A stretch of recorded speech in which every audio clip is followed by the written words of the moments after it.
கிறிஸ்துவுக்குள் பிரியமானவர்களே, ஆண்டவராகிய இயேசு கிறிஸ்துவின் நாமத்தினாலே நான் உங்களை வாழ்த்துகிறேன். பரிசுத்த ஆவியானவர் இந்த காலை வேளையிலும் நமக்கு தந்த வேத வார்த்தையானது ரோமர் எழுதின நிருபம் 13ஆம் அதிகாரம் 9ஆம் வசனம். அன்பு நியாயப்பிரமாணத்தின் நிறைவேறுதலாய் இருக்கிறது. கிறிஸ்துவுக்குள் பிரியமானவர்களே, நாம் எப்படி அன்பு கூற வேண்டுமென்று நியாயப்பிரமாணம் நமக்கு போதிக்கிறது. நாம் எல்லா சமயங்களிலும், எல்லா விதங்களிலும், எல்லா மனிதர்களிலும் பூரணமாக அன்பு கூறக்கூடியவர்களாக இருந்தால் 2 பிரதான கற்பனைகளை மாத்திரமல்ல, நியாயப்பிரமாணத்தின் எல்லா கற்பனைகளையும் நிறைவேற்றுகிறவர்களாக இருப்போம் என்று சொல்கிறது. பவுல் இங்கே 10 கற்பனைகளில் 4 குறிப்பிடுகிறார். நாம் நமது பிறனை நேசித்தோமானால் அவனை எப்படி கொலை செய்ய முடியும், அல்லது அவனிடமிருந்து எப்படி திருட முடியும்? ஆகவே நமது பிறனில் அன்பு கூற வேண்டும் என்ற கற்பனைக்கு கீழ்ப்படிவோமானால் இந்த மற்றெல்லா கற்பனைகளுக்கும் கீழ்ப்படிவோம். நம்மை போல் நாம் பிறரை நேசிக்க வேண்டும் என்ற கட்டளையை வேறு விதமாக இப்படி சொல்லலாம். மனுஷர் உங்களுக்கு எவைகளை செய்ய வேண்டுமென்று விரும்புகிறீர்களோ அவைகளை நீங்களும் அவர்களுக்கு செய்யுங்கள். இதுவே பொன் விதி என அழைக்கப்படுகிறது. பிரியமானவர்களே, அன்பு என்பது ஏதோ நமது உள்ளத்திற்குள் மறைந்து கிடக்கும் ஒன்றல்ல, அது நடைமுறையில் வெளிப்படுவது. அன்பு பிறனுக்கு தீங்கு நினையாதது மட்டுமல்ல, அது பிறனுக்கு சகலவிதமான நன்மைகளும் செய்வதும் கூட.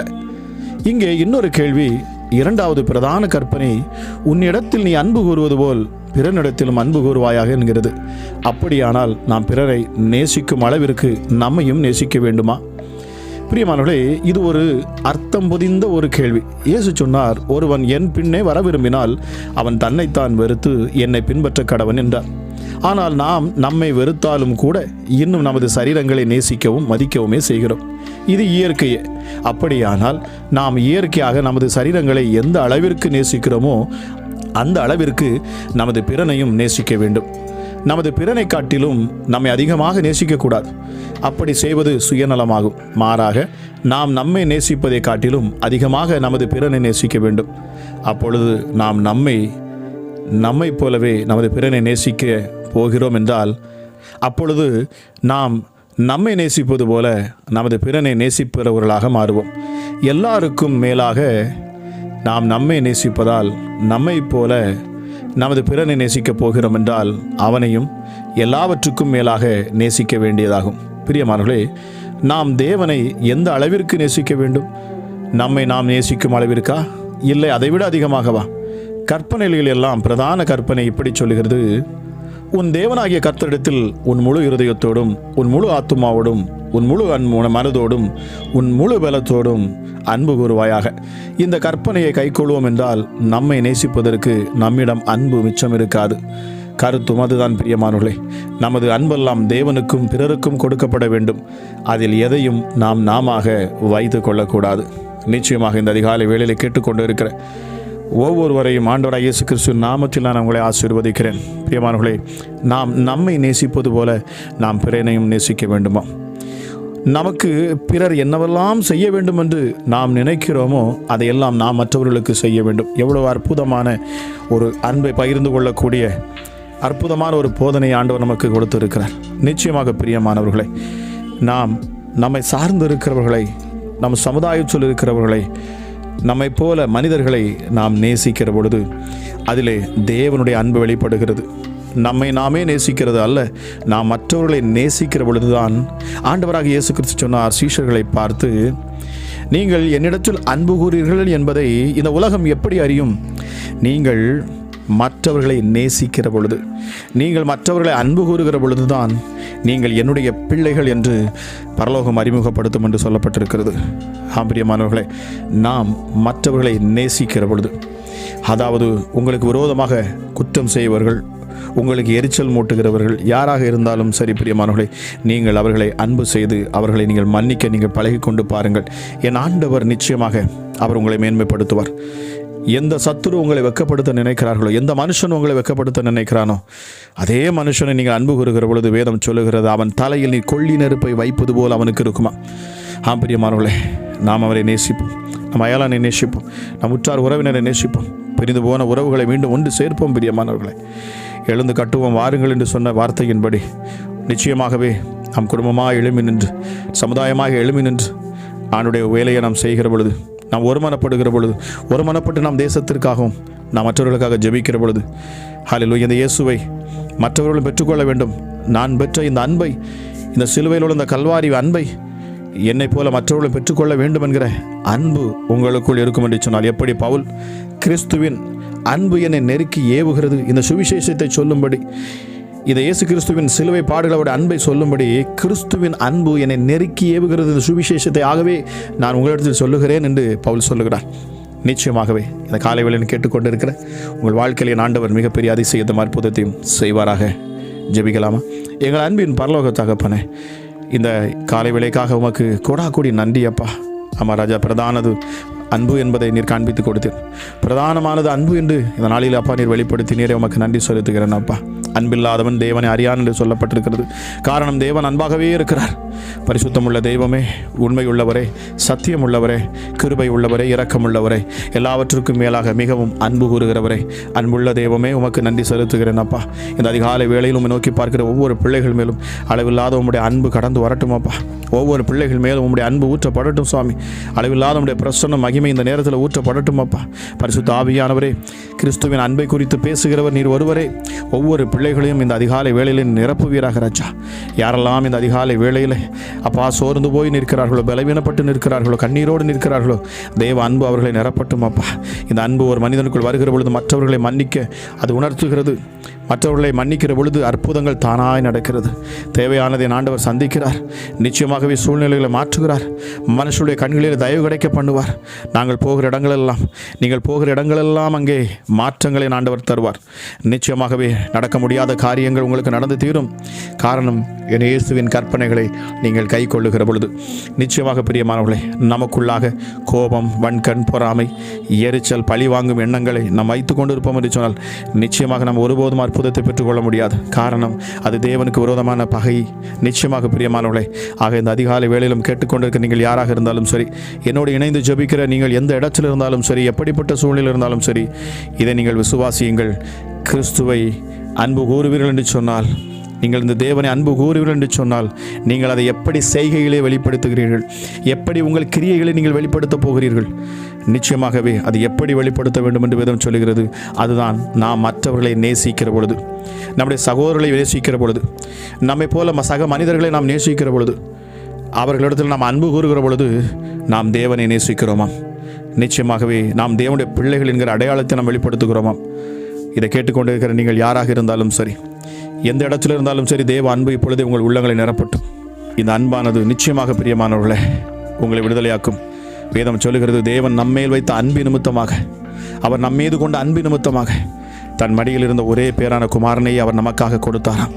பலியாக கொடுத்தாராம், சிலுவையில் கொடுத்தார். எது அவரை அது செய்ய வைத்தது? வேதம் சொல்லுகிறது, அவருடைய அன்பு, கிறிஸ்துவின் அன்பு, பிதாவுடைய அன்பு. அவருடைய அன்புதான் நம்மை இதுவரை நடத்தி வந்திருக்கிறது. ஏனென்றால் அவர் மிகுந்த அன்புள்ளவர் என்று அவரை குறித்து சொல்லுகிற பொழுது தேவனே தன்னை குறித்து சாட்சி கொடுக்கிறார். பிரியமானவர்களே, இதை கேட்டுக்கொண்டிருக்கிற உங்கள் குடும்பங்களில் அன்பு பெருகட்டும். ஒருவரை ஒருவர் நேசியுங்கள், ஒருவருக்காக ஒருவர் ஜெபியுங்கள், ஒருவரை ஒருவர் விட்டு கொடுங்கள், ஒருவரை ஒருவர் மன்னியுங்கள். நிச்சயமாகவே உங்கள் குடும்பங்கள் செழிக்கும், உங்கள் சூழ்நிலைகள் மாறும். நிச்சயமாக பிரியமானவர்களே, ஹல்லேலூயா. மனுஷன் செய்த கிரியைகளை எண்ணிக்கொண்டே அதில் வஞ்சனையாகவே நாம் இருக்க வேண்டிய அவசியமில்லை. எல்லாவற்றையும் மறந்து மன்னித்து அடுத்த நகர்வுக்குள்ளாக நாம் போகிற பொழுது என் ஆண்டவர் உங்களை நடத்துவார். நிச்சயமாகவே உங்களுக்கு விரோதமாக சத்துருக்கள் எவ்வளவாய் கிரியைகள் செய்திருந்தாலும் என் ஆண்டவர் சொல்லுகிறார், பழி வாங்குதல் என்னுடையது, நீ அதை என்னுடையத்தில் விட்டுவிடு என்று சொல்லுகிறார். நிச்சயமாக பிரியமானவர்களே, நாம் பழி வாங்கக்கூடாது என்பதுதான் ஆண்டவருடைய விருப்பம். நாம் மற்றவர்களை வேதனைப்படுத்தக்கூடாது என்பதுதான் ஆண்டவருடைய விருப்பம். அவர் அவர்களுக்கு ஏற்ற தண்டனையோ ஏற்ற காரியங்களை அவர் செய்வார். ஆனால் நாம் செய்ய வேண்டியது நிச்சயமாகவே நேசிப்பது.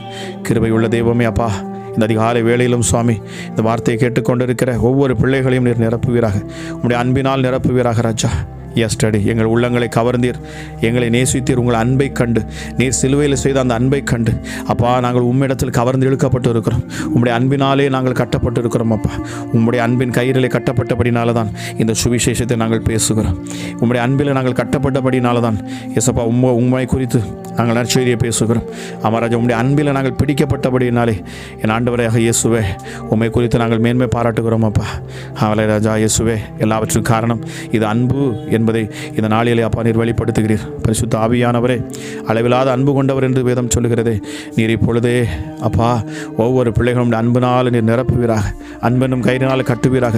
யாரெல்லாம் இப்பொழுதும் தன் மனதில் இருக்கிற அப்பா தன் சொந்தக்காரர்கள், உற்றார் உறவினர்கள், தன் அண்ணன், தங்கை, சித்தப்பா, பெரியப்பா யாராக இருந்தாலும் சரி, யார் மேலானாலும் எசப்பா கோபம், எரிச்சல், பொறாமை, ஹல்லேலூயா எசப்பா பழிவாங்கும் எண்ணங்கள் இருக்கும் என்று சொன்னால் இப்பொழுதே மன்னிக்கும் தன்மை பிள்ளைகளுக்குள்ளே வரட்டும் அப்பா. இதை கேட்டுக்கொண்டு இருக்கிற அப்பா ஒவ்வொரு பிள்ளைகளும் தன் குடும்பத்தில் இருக்கிற ஒவ்வொரு நபர்களையும் நினைத்து, சக மனிதர்களை நினைத்து வேலை பார்க்கிற இடத்துலையோ இல்லை என்று சொன்னால் எந்த இடத்துல எசப்பா இவர்கள் அப்பா பழி வாங்க வேண்டும் என்கிற எண்ணம் இல்லை என்று சொன்னால் பகையை வளர்த்து வைத்திருப்பார்களோ அவர்களை அப்பா கண்டு சமாதானம் பண்ணவும், அவரிடத்தில் எசப்பா சமாதானம் பண்ணி எசப்பா உம்முடைய அன்பை பரிமாறவும் நீர் கிருபை பாராட்டுவீராக. யாரெல்லாம் இப்பொழுதும் அப்பா என் இருதயத்தில் இருக்கக்கூடிய ஒவ்வொரு கசப்பை நான் வெளியெடுத்து போடுகிறேன், ஒவ்வொரு மனுஷர் மேலே இருக்கிற கசப்பை நான் வெளியெடுத்து போடுகிறேன், அவர்களை நான் நேசிக்கிறேன், அவர்களை மன்னிக்கிறேன் என்று சொல்லக்கூடிய ஒவ்வொரு மேலும் இப்பொழுது அளவில்லாத கிருபை இறங்கட்டும் அப்பா, தயவு உண்டாகட்டும், விடுதலை உண்டாகட்டும் அப்பா. அநேக வியாதிகளுக்கு காரணம் இவர்கள் மற்றவர்களை நேசிக்காது இருப்பது, அநேக பிரச்சனைகளுக்கு காரணம் பிசாசின் பிடியில் இருக்கிறவர்களுக்கு அப்பா மிக முக்கியமான காரணமே இவர்கள் மற்றவர்களை நேசிக்க முடியாது இருப்பது. தன்னைத்தானே நேசிக்கிற பொழுது, தன்னையே அதிகமாக நேசித்து நான் என்கிற இடத்துல இருக்கிற பொழுது, அந்த நான் என்கிற பெருமை வருகிற பொழுது என் ஆண்டவராகிய நீர் அப்பா அவர்களை மட்டுப்படுத்துகிறீர், அவர்களை தண்டிக்கிறீர், அவர்களுக்கு விரோதமாக நீர் எழுப்பி நிற்கிறீர் ராஜா. ஆமாம் சுவாமி, அவர்களுக்கு விரோதமாக நிற்கிறீர் என்று வேதம் சொல்லுகிறது அப்பா. ஆனால் ஒருவர் மற்றவரிடத்தில் அன்பு கூறுகிற பொழுது ஹல்லேலூயா எசப்பா எல்லாவற்றையும் சகித்து கொண்டு என் ஆண்டவர் பார்த்து கொள்வார் என்று சொல்லி அசப்பா போகிற ஒவ்வொரு பிள்ளைகளையும் நீர் உற்று பார்க்கிறீர், அவர்கள் மேல் கிருபையாக இருக்கிறீர். உம்முடைய கற்பனைகளை கைக்கொள்ளுகிற ஒவ்வொரு மேலும் அப்பா நீர் பிரியமாக இருக்கிறீர் அப்பா. ஒருவன் என் கற்பனையை கைக்கொள்வான் என்று சொன்னால் வேதம் சொல்லுகிறது பிதாவினிடத்தில் அன்பாக இருப்பார். அது மாத்திரமல்ல, நாங்கள் அவனிடத்தில் வந்து வாசம் பண்ணுவோம். எசப்பா உம்மை நேசிக்கிற இந்த அன்பை வெளிப்படுத்துகிற ஒவ்வொரு பிள்ளைகளுக்குள்ளும் என் பிதாவானவர் வந்து குடியிருக்கிறாராம். இந்த பிதாவானவர் வருகிற பொழுது இயேசு அவர்கள் அதிகமாக நேசிக்கிறார். இப்பொழுது எசப்பா நீர் அவர்களை ஆசீர்வதித்து பெருக பண்ணுகிறீர். கிருபை இரக்கமுள்ள தெய்வமே, இந்த சத்தியத்தை இந்த வார்த்தையை கேட்ட ஒவ்வொரு பிள்ளைகள் மேலும் அப்பா இந்த அதிகாலை வேளையில் உடைய வல்லமை இறங்கட்டும் அப்பா. நுகங்கள் முறிக்கப்படட்டும், கட்டுகள் அறுக்கப்படட்டும் அப்பா. குடும்பத்தில் காணக்கூடிய போராட்டங்கள், இந்த அவமான கசப்புகள் எல்லாம் மாறி போகட்டும். என் ஆண்டோடைய கரம் அப்பா ஒவ்வொரு பிள்ளைகள் மேலும் அமரட்டும். நித்திய மகிழ்ச்சி அவர்கள் மேல் தங்கணும். சஞ்சலமும் தவிப்பும் ஓடி போகணும் இயேசுவின் நாமத்தினாலே. பொருளாதார நெருக்கங்கள் மாறணும் அப்பா. கடன் பிரச்சனைகள் மாறட்டும் இயேசுவின் நாமத்தினாலே. சரீரத்தில் காணக்கூடிய எல்லா வியாதிகளும் இப்பொழுது இயேசுவின் நாமத்தில் நீங்கி போக கடவுது. ஹல்லேலூயா. பலவீனப்படுத்துகிற ஆவிகள் எல்லாம் வெளியேறணும் இயேசுவின் நாமத்தினாலே. பொல்லாத சத்துருவின் கிரியைகள் எல்லாம் வெளியேறட்டும் அப்பா. சரீரத்தில் உச்சி முதல் பாதம் வரைக்கும் அப்பா காணக்கூடிய எந்த பலவீனமாக இருந்தாலும் சரி, இப்பொழுதே இந்த அதிகாலை வேளையில் ஜெபிக்கிற அந்த நேரத்தில் விடுதலை உண்டாகணும் சுவாமி. இந்த நாளில் உம்முடைய பிள்ளைகளோடு கூட நீங்கள் இருப்பீராக ராஜா. நிறைவானது வருகிற பொழுது குறைவானது ஓடி போகுமே. நிறைவான ஆண்டவர் நீர் அற்புதத்தை செய்வீராக ராஜா. அப்பா அன்பு செய்கிற பிள்ளைகளுக்கு விரோதமாக மந்திரவாதம் இல்லை. அமராஜா இசப்பா உம்மை நேசிக்கிற பிள்ளைகளுக்கு விரோதமாக குறி சொல்லுவதும் இல்லைப்பா. எப்படிப்பட்ட பிசாசுகளும் கிரியை செய்ய முடியாது. காரணம் அன்பு செய்கிறவன் அவன் தேவனை வெளிப்படுத்துகிறான். அன்பு கூறுகிறவன் அவன் கிறிஸ்து இயேசுவை வெளிப்படுத்துகிறான். பிசாசுக்கு அங்கே இடமில்லை, இருளுக்கு அங்கே இடமில்லை அப்பா. ஹல்லேலூயா இயேசுப்பா. உன்னை நேசிப்பது போல நீ பிறரையும் நேசி என்று சொன்ன இந்த வார்த்தைக்காக நன்றி. இந்த அதிகாலை வேளையிலும் கேட்டு அப்பா என்னோடு இணைந்து ஜெபிக்கிற ஒவ்வொரு பிள்ளைகளுடைய வாழ்க்கையிலும் இனி நீர் மாற்றத்தை கொண்டு கொடுக்க போகிறீர். அதற்காக நன்றி அப்பா. இனி அவருடைய வாழ்க்கை மாறும் என்று நீர் உணர்த்துகிறீரப்பா. சூழ்நிலைகள் மாறும் என்று சொல்லுகிறீரப்பா. ஹல்லேலூயா இயேசுப்பா. அடைக்கப்பட்ட வழிகள் எல்லாம் திறக்கப்படும் இயேசுவின் நாமத்தில். எப்படிப்பட்ட தடைகளும் நீங்கி போகும். முடியாத காரியங்களை ஆண்டவர் அப்பா சாத்தியமாக்குவீர் சுவாமி. ஹல்லேலூயா. பலவீனத்தில் பலன் தருவீர். உன்னதமானவரே, இப்பொழுது அதிசயமான உடைய கரம் ஒவ்வொரு பிள்ளைகளும் இறங்குவதற்காக நன்றி. கேட்ட ஒவ்வொரு பிள்ளைகளையும் அப்பா நீர் பலப்படுத்தும் அப்பா. அளவில்லாதவருடைய கிருபையும் சமாதானமும் சந்தோஷமும் நிறைவும் ஆசீர்வதிக்கும் உடைய கரமும் எசப்பா இதை கேட்கிற ஒவ்வொரு பிள்ளைகளோடும் பிள்ளைகளுடைய குடும்பத்தோடும் இருப்பதாக என்று சொல்லி உம்முடைய பொன்னான கரங்களில் ஒப்புக் கொடுத்து நான் ஜெபிக்கிறேன். உம்முடைய சமாதானம் எந்தெந்தைக்கும் உடைய பிள்ளைகளுடைய இருதயத்தில் இருக்கட்டும் அப்பா. ஆசீர்வதியும் பலப்படுத்தும் இயேசுவின் நாமத்தில் ஜெபிக்கிறேன். ஜெபம் கேள்வி எங்கள் ஜீவனுள்ள நல்ல பிதாவே. ஆமேன், ஆமேன்.